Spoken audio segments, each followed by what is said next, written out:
فَإِذْ قَالَ إِبْرَاهِيمُ رَبِّ اجْعَلْ هَٰذَا الْبَلَدَ آمِنًا وَاجْنُبْنِي وَبَنِيَّ أَن نَّعْبُدَ الْأَصْنَامَ۔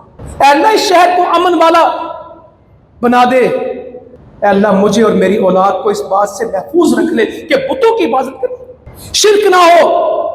مسلمانوں، حکمرانوں، اگر امن چاہتے ہو عقیدہ ٹھیک کرو۔ اس ملک میں اگر یہ کہہ دیا گیا 73 میں یہ خوبصورت بات اور شاندار فیصلہ کیا گیا کہ پاکستان میں اقتدار اعلیٰ اللہ تعالیٰ ہے اور کوئی اس میں قانون قرآن و سنت کے خلاف نہیں بن سکتا، آ جاؤ 78 سال پورے ہو گئے، 73 سال 52 سال ہو گئے، قانون بنے، جو آئین بنایا ہے اس کی پاسداری کر لو۔ کوئی امریکہ بڑا نہیں ہے، کوئی IMF بڑا نہیں ہے، ہم کسی کے متحد نہیں ہیں۔ اس ملک، یہ ملک دیا بھی اللہ نے ہے، چلے گا بھی اللہ کے نام۔ امن نہیں ہے، فلاں صوبے میں یہ ہو گیا، فلاں علاقے میں یہ ہو گیا، شورشیں پھوٹ رہی ہیں، دہشت گردی ہو رہی ہے، خون بہ رہا ہے۔ اللہ کہتا ہے الذین آمنوا ولم یلبسوا ایمانہم بظلم اولئک لہم الامن وہم مہتدون۔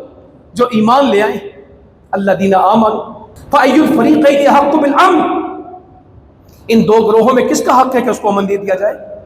ان کنتم مؤمنین، اگر تم ایمان والو، امن کس کو ملے گا؟ الذین آمنوا، جو ایمان لے آئے، ولم یلبسوا ایمانہم بظلم، پھر اپنے ایمان کے ساتھ شرک کو خلط ملط نہ کریں، اولئک لہم الامن۔ اللہ کہتا ہے تم ایمان لے آؤ، شرک چھوڑ دو، کفر کی غلامیاں چھوڑ دو، ان کی باتیں ماننا چھوڑ دو، میری بات ماننا شروع کر دو، اس ملک میں فیصلے میرے مطابق کرو، غیروں کے مطابق نہ کرو۔ اولئک لہم الامن، ہم دیں گے وہم مہتدون، ہدایت بھی آئے گی۔